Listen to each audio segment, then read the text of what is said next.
Ai, dessa vez não vai ser minha vez.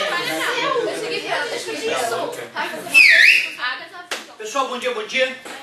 Nós estamos aqui na física migrando de área. Aliás, migrando não, né? Misturando áreas aqui. Porque há poucas aulas atrás nós estávamos estudando os gases. Vimos que os gases podem ser ideal, real ou perfeito. Vimos que os gases possuem duas propriedades, expansibilidade e compressibilidade.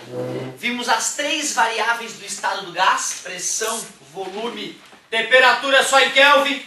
Cuidado com isso. E nós vimos que os gases podem sofrer transformações. A primeira transformação historicamente estudada foi a isovolumétrica, ou ainda isométrica, ou ainda isocórica. E nesse caso, se o volume é constante, pressão e temperatura são diretamente proporcionais. Essa é a primeira lei de Charles, certo? Depois continuamos a estudar transformações gasosas. Começaram a estudar o caso onde a pressão é constante. Alguém lembra o nome dessa transformação? Isobárica, parabéns, o barômetro é o medidor de pressão, né? Então, transformação isobárica é aquela em que a pressão é constante. Nesse caso, temperatura e volume diretamente proporcionais, segundo a lei de Charles, ou lei de Charles e Gay-Lussac. Matematicamente ficaria V sobre T antes é igual a V sobre T depois. A primeira lei, lei de Charles, P sobre T antes é igual a P sobre T depois. Última transformação, isotérmica. Isocórica foi a primeira, né, que é isovolumétrica. Isobárica foi a segunda. Isotérmica, o que é isotérmica? Temperatura constante. Se a temperatura é constante, então pressão e volume inversamente proporcionais. Por isso que o gráfico fica uma hipérbole equilátera, que na física a gente chama de isoterma. E aí, matematicamente, a lei de Boyle-Mariotte fica P vezes V antes igual a P vezes V depois. Só que na natureza, se o gás variar a pressão e volume e temperatura tudo ao mesmo tempo, a gente usa a equação geral dos gases perfeitos, que eu chamo, por problemas psicológicos, de Piviti-Bovodol. Gás se transformou, Piviti-Bovodol. Aí tu vê quem é que está constante preliminar, cuida com a temperatura que é em Kelvin e pronto, faz a tua continha. Não sai multiplicando e dividindo que nem desesperado, fazendo por escredo. Sai simplificando primeiro, em cima embaixo ou em cima, embaixo embaixo. E aí a tua conta vai demorar segundos para ser resolvida. Se o cara vai no nervosismo e começa fazendo conta, pode ficar bem pior. Eles projetam a conta para isso acontecer. Depois nós vimos que se P vezes V sobre T é igual a P vezes V sobre T numa nova situação, é porque P vezes V sobre T é uma constante. A galera começou a investigar do que depende dessa constante. E viram que depende do número de mols, aquela grandeza da física. O número de mols, que é pegar a massa da substância e dividir pela massa molecular, ou mol. Quando nós percebemos que P vezes V sobre T era diretamente proporcional ao número de mols, a gente viu que dava para fazer uma conta incluindo o número de mols aqui. Então P vezes V sobre T dividido por N dá uma constante que é independente do tipo de gás, independente da quantidade de gás. É uma loucura, né, cara? Não dá para acreditar às vezes. Como é que pode eu pegar gases distintos, com pressões distintas, volumes distintos, temperaturas distintas, número de mols distintos, faço a conta e dá sempre o mesmo número para qualquer gás. Que loucura! Essa constante é chamada de constante universal dos gases. Gases o que mesmo? Perfeitos, porque os perfeitos é o que a gente trabalha, né? A gente só trabalha com gás real que se comporta que nem o ideal. E para que isso ocorra, alta temperatura, baixa pressão, porque senão as moléculas começam a agarrar e já perde o comportamento de gás. Está dividindo, passa multiplicando, PV igual a nRT, equação de Clapeyron. E aí, nós encerramos o estudo dos gases.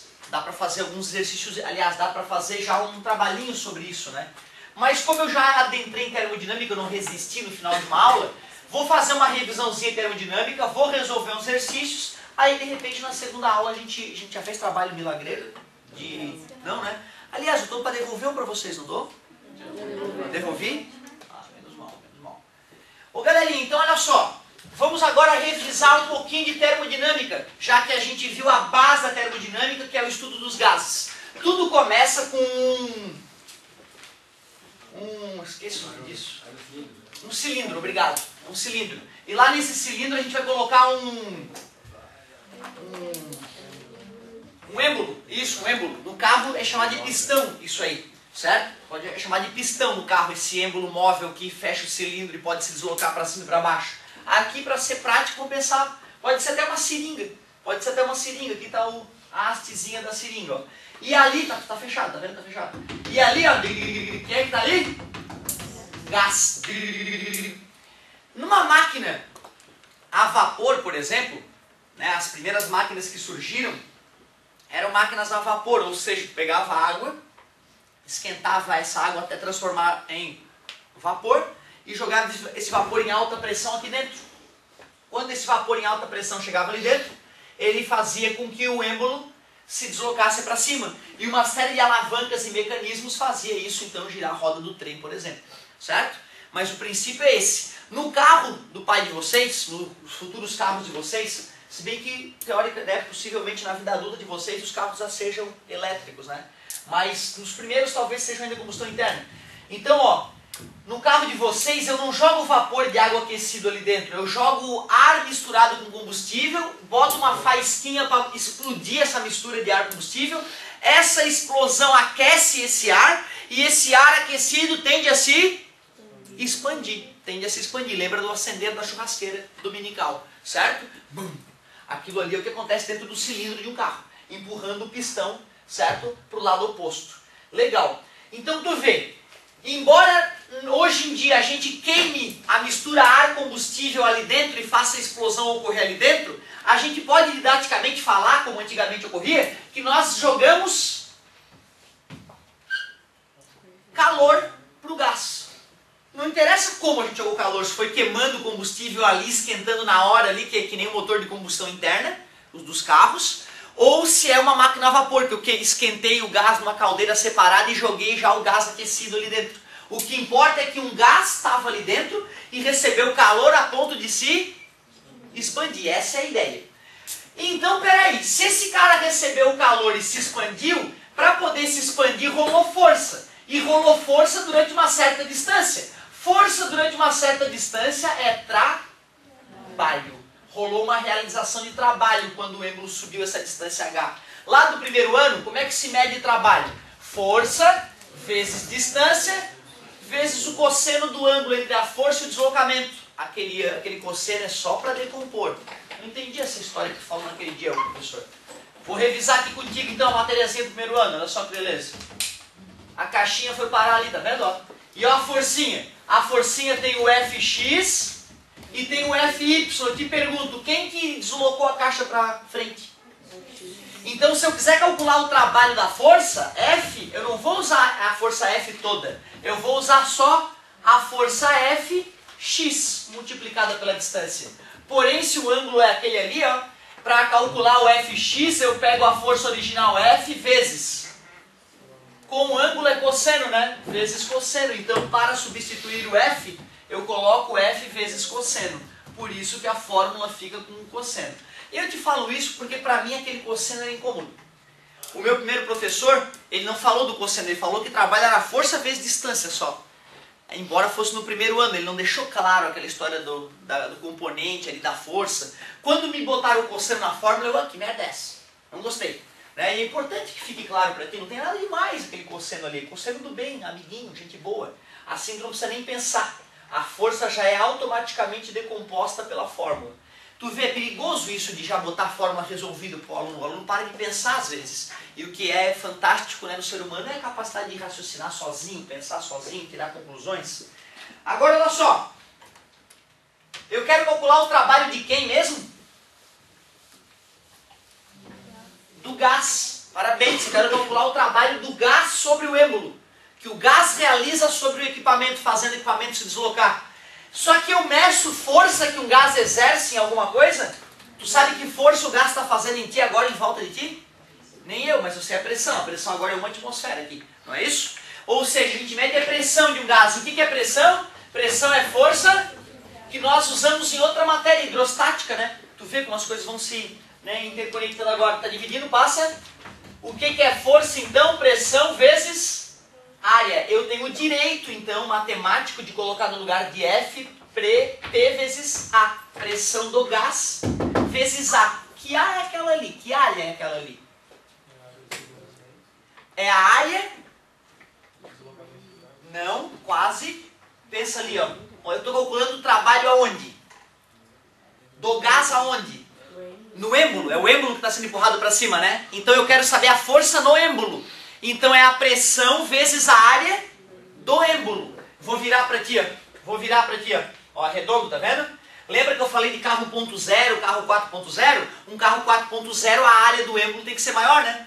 Do que a do carro 1.0, certo? Então tá, é a área do êmbolo, importante saber isso. E essa distância eu chamei de H, né? Que é a altura que o êmbolo subiu. Gás puxa. Cuidado, algumas pessoas têm a sensação que gás puxa quando tu suga um canudinho, por exemplo, um líquido, né? Dá a sensação de que o gás está puxando alguma coisa. Não tá. Tu só está diminuindo a pressão do teu lado do canudo e a atmosfera é que empurra o líquido para dentro de ti. Sem atmosfera não dá para sugar nada. Na Lua tu nunca vai tomar nada de canudinho, porque na Lua não tem atmosfera. Beleza? Tu vê que loucura, eu também demorei a aceitar essa ideia. Que na minha cabeça eu podia chupar as coisas. É, ó. Oh, suguei a coisa. Não. Quando eu sugo alguma coisa, eu só reduzo a pressão do lado de cá. E aí a atmosfera do lado de lá age e empurra a coisa para cima de mim. Loucura isso, né? Tu nunca sugou nada na tua vida. Tu simplesmente reduziu a pressão. E aí a atmosfera é que empurrou para ti. Tá bom? Então a gente não é capaz de sugar as coisas. A gente é capaz de reduzir a pressão, né, atmosférica. Como é que a gente reduz a pressão atmosférica aqui? Como é que eu consigo fazer isso? Que loucura, aqui na minha boca. Oh, pressão diminuiu. Ou a pressão aumentou. Como é que eu estou fazendo isso? Como que eu faço isso? Essa é a minha ideia. Será que tem uma bomba pressurizadora no meu corpo? Eu nunca vi.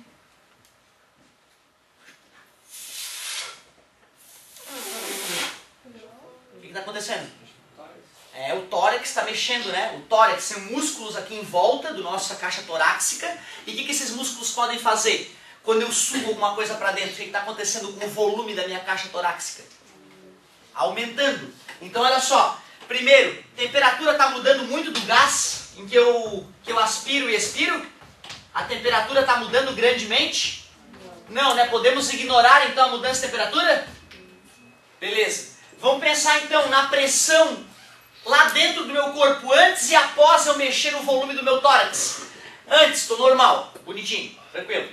Aí depois eu vou pegar o meu tórax e vou dilatar ele.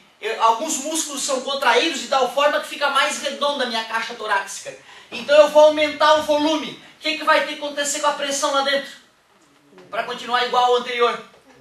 Vai ter que diminuir, né? A multiplicação está dando um certo valor. Se um dos números da multiplicação aumentou, o outro tem que ir. Tu vê, eu controlo, na verdade, o volume da minha caixa torácica. Aí o gás reage como a natureza reage. Então, quando eu aumento o volume, a pressão diminui. Como a pressão aqui fora é maior que a pressão lá dentro, o ar é empurrado para dentro pela atmosfera. A atmosfera que empurrou o ar lá para dentro de mim. Não fui eu que suguei as coisas. Entende? Dá para entender isso? Dá para aceitar? Eu não aceitei, tá? Eu te falo assim, mas eu não aceitei. Eu fui para casa, babaca, até parece. E tomava canudinho juranel. Tô sugando aqui, ó. Como é que não dá para sugar? Eu não aceitei essa explicação, certo? Tomara que tu aceite mais rapidamente. Mas não se esqueça, é importante duvidar das pessoas. O ser humano não é um bicho confiável. Tu sempre tem que duvidar, inclusive de mim, tá? Aí, como é que acontece quando eu assopro? O que eu estou fazendo? Eu estou contraindo os meus músculos de tal forma que comprime meu pulmão. Minha caixa torácica diminui de volume. Ao diminuir de volume, o gás que está lá dentro aumenta de pressão. Como a pressão do gás lá dentro fica maior que a pressão aqui fora, eu consigo vencer ela, expulsando. Beleza? Tranquilo? Isso vai ser importante em alguns momentos, tá? Por exemplo, ó. De onde é que vem a pressão que um gás exerce em algo mesmo? Não te esquece, o gás é... Ou seja, a pressão que um gás exerce em alguma coisa vem do choque das moléculas contra essa coisa. Isso faz a gente concluir que não existe pressão negativa. O que seria pressão negativa? É o gás chegar, bater no objeto, agarrar o objeto e puxar. Mas molécula de gás não tem mãozinha para ficar se agarrando. Ela é uma bolinha que se choca contra o objeto. É que nem tomar uma bolada e ser puxado pela bola na hora que ela quica no teu corpo. Não faz o menor sentido, né, cara? O cara toma uma bolada e né, a bola te empurra para o lado oposto de onde ela veio. Tudo bem para vocês? Só tem uma situação possível de a pressão ficar negativa. Só tem uma situação possível. A situação possível seria a seguinte, ó, imaginem vocês que eu divido essa sala em duas. E usando algum tipo de equipamento eu reduzo a pressão do lado de cá. Fiquem tranquilos, vocês não vão morrer, vai ser só uma reduzidinha de nada, 0,8 atm, certo? 0,8 atm, aqui continua 1 atm porque a sala está vedada, hermeticamente fechada, sem nenhum vazamento. Tiramos as janelas, tudo perfeito. Eu, Otávio, babaca que sou, chego e digo, né? A partir de hoje eu digo que aqui é 0 otávios de pressão. Posso criar uma unidade de pressão? Posso. Né? E posso dizer que essa aqui, que é uma atmosfera, chama-se 0 otávios? Por que não? Sei lá, vai que vira um cara importante, 0 otávios, está acabado. Aí o que vocês vão me dizer dessa pressão aqui? É negativa, é menos alguma coisa otávios. Mas isso porque o babaca do Otávio criou, no caso eu, lógico, criou uma situação em que o 0 não era 0 de verdade, que nem o Celso falou que era 0 o gelo derretendo, e não era 0 de verdade, o Kelvin que teve que descobrir qual era o 0 verdadeiro. Tudo bem para vocês? Ou seja, o que eu tive que fazer para poder dizer que uma pressão era negativa? Criar uma escala que o 0 não era 0. Aí eu peguei uma pressão menor que essa que eu chamei de 0 arbitrariamente, e aí ficou negativa. O que eu quero te dizer é que essa pressão só ficou negativa porque ela era relativa à outra que eu chamei de 0. Uma pressão absoluta pode ser negativa? Um gás pode bater num objeto e puxá-lo? Não, o gás só empurra. As pressões são sempre positivas. Se algum dia tu vê uma pressão negativa, tu sabe que é uma comparação entre duas pressões. Tudo bem para vocês? Vem do próprio fenômeno, né? A própria maneira como a coisa acontece. O gás se choca contra o objeto empurrando ele. Então, pressão negativa só se for manométrica, que a gente chama tecnicamente, ou seja, uma pressão comparada. Beleza. Pressão numa certa área gerou força, deslocou o êmbolo numa certa altura. O gás empurrou o êmbolo para cima, o êmbolo se deslocou para cima. Qual é o ângulo mesmo? Cosseno de 0, e cosseno de 0 é 1. Na matemática nós vimos, inclusive na aula passada, que para calcular o volume de um sólido geométrico é a área da base vezes a altura. E está aqui, ó, a área da base, que é o êmbolo, vezes a altura. Só que cuidado, isso aqui é o volume da parte de cima. É o quanto o gás aumentou de volume, por isso eu chamo de delta V. Delta V.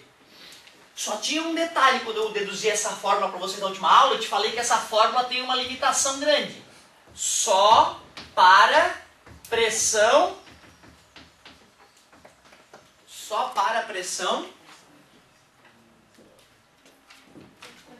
constante. Porque tem um P só. Se o P mudar, como é que eu faço? Faço a média? Será que funciona? Se a pressão for variável, meus amigos, o que eu calculo mesmo? A área do gráfico, como já aconteceu várias vezes, desde o primeiro ano. Né? Gráfico velocidade versus tempo. Quero calcular a aceleração do cara. O que eu faço? Área. Gráfico distância versus tempo. O que a área desse gráfico me informa?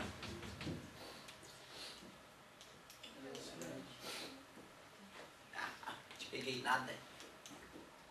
Nem tudo quanto é área tem significado, entendeu? Tu não pode sair calculando a área das coisas e chutar que dá um resultado. Certo? Beleza? Por que eu te disse que a área desse aqui é a aceleração? Quando eu calculo essa área, gente, num gráfico velocidade, tu vê, ó, eu saí daqui do gás e fui lá no primeiro ano, versus tempo. Por que eu disse que calculando a área é igual a aceleração? Alguém saberia explicar? O que é calcular a área dessa figura, gente? Vamos lá, vamos pensar. É multiplicar o que pelo quê?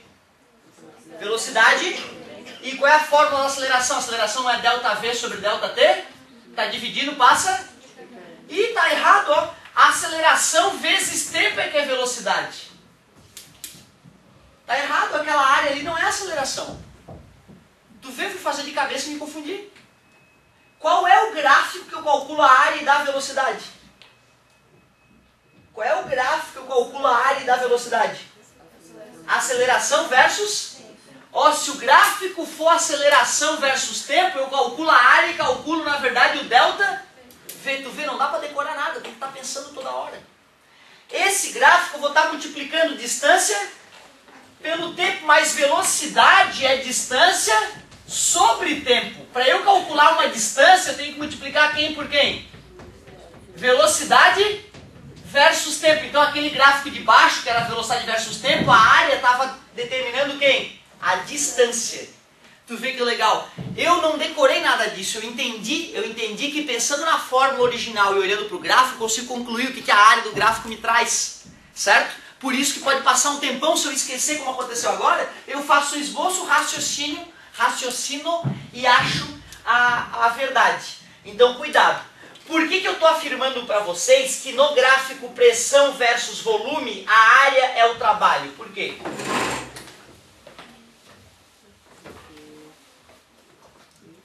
Por que eu estou afirmando que esta área é o trabalho? Porque na fórmula do trabalho está escrito P vezes ΔV. E quando eu calculo a área num gráfico P versus V, eu estou multiplicando as pressões pelos volumes. Então, calculando essa área, eu estou fazendo essa conta. Então, cuidado, hein? A fórmula é só para pressão constante. Se a pressão variou, calculamos a área. Nada demais. E para finalizar a revisão, um último detalhe. Primeira lei da termodinâmica. Quando eu jogo calor para esse gás, uma parte desse calor realiza trabalho. Mas todo o calor é transformado em trabalho? Não. No carro de hoje em dia, quantos por cento? 30. Num motor elétrico, quantos por cento? 90. É por isso que é tão assustador essa história de nós usarmos motores de combustão interna. O calor se transforma parte em trabalho, parte em variação da energia. Alguém lembra o que é isso aqui? Interna, variação da energia interna. Como assim variação da energia interna? Que loucura é essa? Legal, se eu jogo o calor para o gás, fica mais agitadas as moléculas, batem no êmbolo, o êmbolo sobe realizando o trabalho, e isso até faz com que o gás reduza um pouquinho de temperatura, mas não vai retornar à temperatura original, certo? Até porque se ele retornasse à temperatura original, de onde é que veio a energia para ele poder se chocar com o êmbolo e erguer o êmbolo? Ele teve que primeiro se aquecer e aí ele se expandiu. Então, na verdade, o fato é, uma coisa que eu não tinha comentado ainda, essa energia interna, no início nós não sabíamos o que ela era. Nós nem conhecíamos os gases direito. Hoje nós sabemos que essa energia interna é as moléculas dos gases mais agitadas. Ué, molécula não tem massa? Perdão. Molécula não tem massa? Um corpo que tem massa e tem velocidade tem que tipo de energia? Um corpo que tem massa e tem velocidade tem que tipo de energia? Muito obrigado, garoto. Cinética do ano passado, não é? Então, peraí. Quando esse gás recebeu uma certa quantidade de calor, obrigado, e realizou, com certeza uma parte dessa energia ficou presa no gás. E que tipo de energia é essa? Cinética. Ou seja, o gás estava tranquilinho, chegou calor, expandiu e deu uma baixadinha só na energia dele, mas ele não entregou toda a sua energia. Ou seja, uma pergunta que se faz comumente em termodinâmica é: de que tipo é a energia interna de um gás? E aí pode responder: é a energia cinética das moléculas. Beleza? É a agitação das moléculas. Mas ó, isso aqui nada mais é que o princípio da conservação da energia. Foi até aí mais ou menos que nós fomos. Eu não quero avançar mais na matéria antes de a gente fazer um trabalhinho em dupla com consulta para a gente familiarizar com isso. Quero corrigir essa tarefa, obviamente. Hoje provavelmente vai ficar muito apertado, mas na terça-feira que vem eu acho que é uma boa data para a gente fazer um trabalhinho em dupla com consulta. Agora olha só, galerinha. Depois de uma aula dessa, sempre é sadio que tu pegue a apostila e dê uma olhada nela, leia a apostila. A apostila sempre vai contar a história de um jeito diferente do que eu faço. Outra, eu não sou um cara que pego, leio a apostila e venho te traduzir a apostila. Não gosto de fazer isso. Primeiro eu gosto de passar a matéria do meu jeito, do jeito que eu acho que é fácil para o aluno entender, e tu usar a apostila como algo a mais. Eu não bati nessas teclas, mas eu acredito que o aluno, ao fazer o exercício, ele ia se estimular, ou me perguntar no comecinho, no finalzinho da última aula, né? Ou de olhar na apostila antes de responder. A questão é, se um gás recebe calor, esse que é positivo ou é negativo? É positivo, é positivo. Né? Então quando eu montei a equação, eu estava considerando que o gás estava recebendo calor, eu botei Q aqui. Então quer dizer que se eu esfrio o gás, esse Q fica... Faz sentido? Né? Eu montei a equação considerando que o calor estava sendo recebido pelo gás. Se eu quiser usar a equação para o gás perder calor, eu posso usar a equação normalmente. Só que aí o calor está fluindo no sentido oposto. Então, em vez de mais, eu coloco menos na frente. Tranquilo? Então, calor recebido é positivo. Calor perdido é negativo. Isso, então, é uma regra de sinais que os cientistas, né, usam na hora de aplicar a primeira lei termodinâmica. A mesma coisa no trabalho, cara. O trabalho, quando o gás se expande, ele está me devolvendo a energia na forma de trabalho. A gente chama de trabalho motor, que nem no primeiro ano, positivo. Mas e se eu pego e faço assim, ó, espremo o gás? Eu, Otávio, fui lá e fiz força contra o gás espremendo ele. O que acontece? Ah, e aí o texto falava nisso, aí a gente diz que o gás recebeu o trabalho, não realizou. E se quando ele realizava o trabalho era positivo, agora que eu espremi o gás, o trabalho fica negativo. Então isso é importante que fique claro. Motores, os gases se expandem, o trabalho de motor será sempre positivo. Mas tem uma máquina que é o contrário de um motor. Uma máquina aí que a gente sempre usa no... Volta e meia a gente tem que usar ela, estacionar e usar ela. No carro, é no carro que a gente usa essa máquina. Que máquina é essa? Começa com, termina com pressor. Muito bem! É, tem que ter essa parte, senão não rola. Compressor. Tu concorda que o compressor é diferente, né? O compressor, tu liga ele na tomada para ele espremer o gás. Então, num compressor, o gás não realiza trabalho, ele recebe trabalho. E aí o trabalho fica negativo, nada demais. Então, gás se expandindo, oba, ele está me dando energia de volta. Gás sendo comprimido, eu que estou gastando energia em cima do gás. Faz sentido. Essa energia interna, galera, como eu disse a vocês, ela é do tipo o que mesmo? Cinética. Energia interna é energia cinética. E depende do que a energia cinética do gás? Do calor que ele recebe, que se converte em temperatura. Lembra? A temperatura média, o grau de agitação das moléculas. Gás mais aquecido é gás mais agitado, é com maior energia interna. Depois eu posso mostrar para vocês com mais calma, embora a apostila não faça, geralmente eu costumo fazer. Eu dou uma noção para a galera de onde é que vem essa fórmula da... Isso, eu peço para tu repetir, não é porque eu me esqueço, tá, cara? É só porque tu precisa desse vocabulário. Se tu não repetir comigo, é que nem eu vou ir para aula de inglês e ficar mudo. O cara não vai aprender a nova língua, certo? Aliás, aprender física e matemática são aprender línguas diferentes. É exatamente isso. O cara que não aprende, não fica fluente em física e matemática é só porque ele não se dedicou tanto.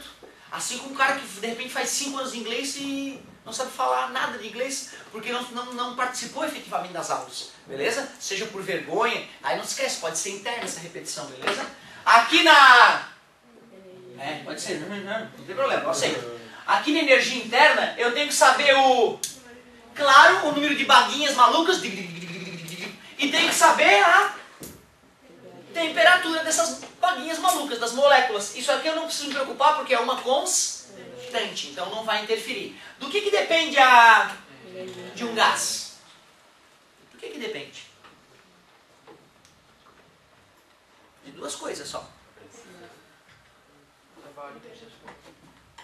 É que não, é que assim, vocês estão achando que eu estou fazendo uma pergunta difícil. Eu acabei de explicar e estou te...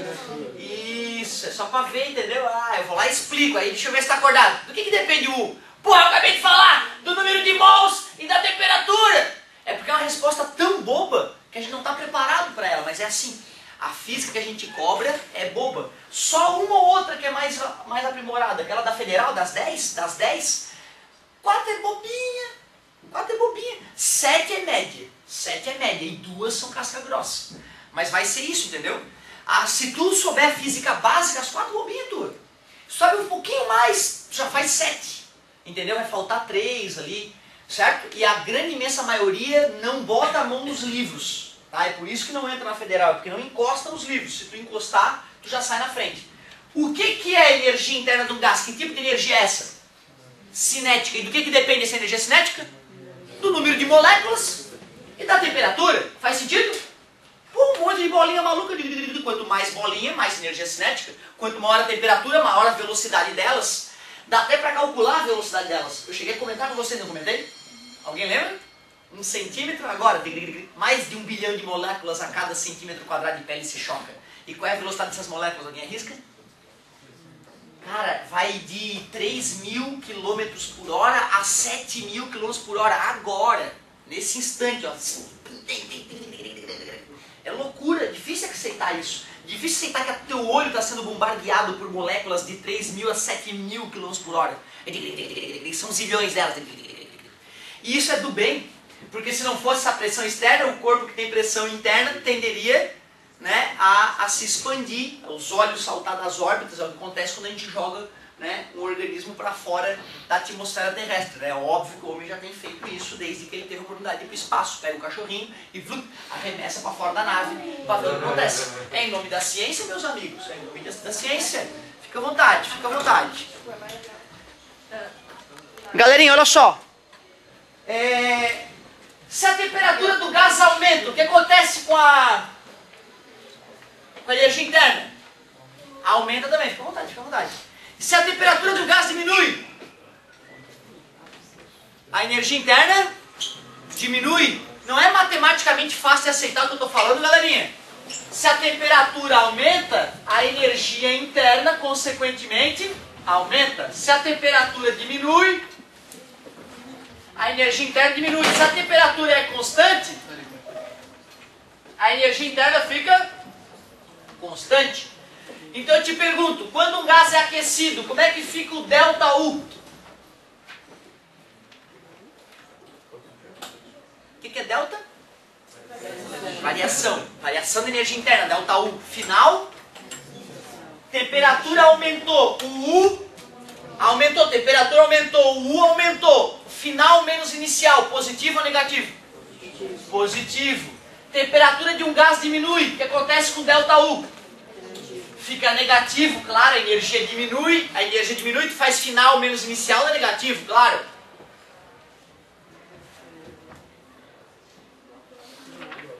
Zero, porque se o U permaneceu constante, a temperatura não mudou, o U continuou constante, final menos inicial, dá zero, beleza? Tu vê, cara, ó, é uma coisa bem lógica. Se tu sabe que a energia interna de um gás é a energia cinética e tem a ver com a temperatura, basicamente com a temperatura, porque via de regra o nosso gás está confinado. A gente não deixa o gás vazar ou entrar mais gás, está confinado. Por isso o número de mols não muda. Ou seja, no final das contas, o U vai depender da temperatura. A temperatura aumenta, o U aumenta. Se eu for medir o ΔU, subiu, positivo. Temperatura diminui, a energia interna diminui. A energia final é menor que a inicial, fazendo o final menos inicial, fica negativo. E finalmente, se a temperatura não mudou, a energia interna não mudou, quando eu vou calcular a variação, tem que dar zero. Estou te falando isso porque tem na nossa fórmula ΔU, não tem, ó? Eu então pontuei quando é que cada um desses é positivo, quando é que cada um desses é negativo. Quando é que o calor é positivo? Quando o gás recebe, quando entra no gás o calor. Quando é que o calor é negativo? Quando perde, que nem no quimacete, né, cara? Quando a coisa recebia calor, o quimacete dava positivo, quando a coisa perdia calor, o quimacete dava negativo. Então tu vê, isso aí já fazia parte da nossa vida. E o W, como é que é a história do W? Como é que tu acha que o W é positivo ou negativo? Realiza trabalho que nem no motor expandindo, positivo. Recebe trabalho, o que é receber trabalho? É espremer o gás. Espremer o gás, trabalho fica negativo. E agora o ΔU, como é que funciona o ΔU?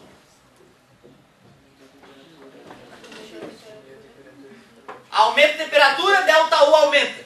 Diminui a temperatura, ΔU fica negativo. Temperatura não muda, ΔU é 0. É isso.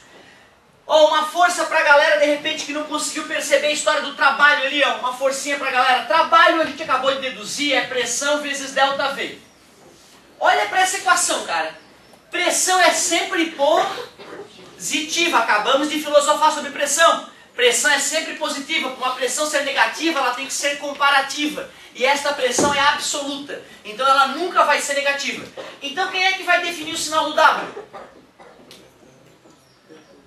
O ΔV, né? Se esse cara é um cara positivo, quem vai definir o W, se é positivo ou negativo, é o ΔV. Se um gás aumenta de volume, o final menos o inicial fica positivo. Se um gás diminui de volume, o final menos o inicial fica negativo. E se um gás não muda de volume,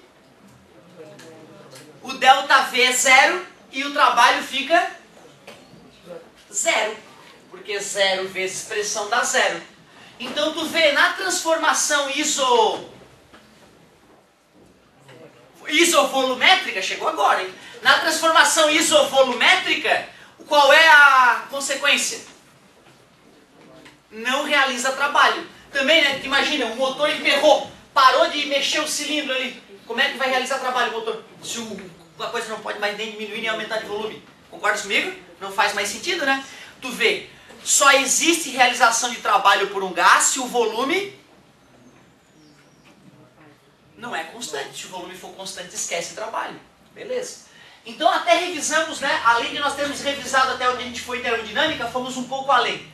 Show de bola. Deixa eu colocar o formulário final que ficou aqui para abrir um pouquinho de espaço para a gente resolver a tarefinha.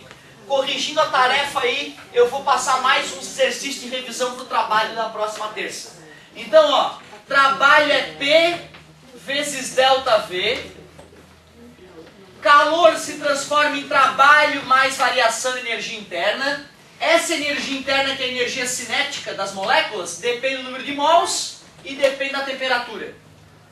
É muita coisa, cara, além da regra de sinal que foi revisado. Show de bola. Agora vamos fazer a tarefinha, tirar as dúvidas, porque essa tarefa era bem bacana para a gente conseguir entender melhor essas equações aí que nós estamos vendo.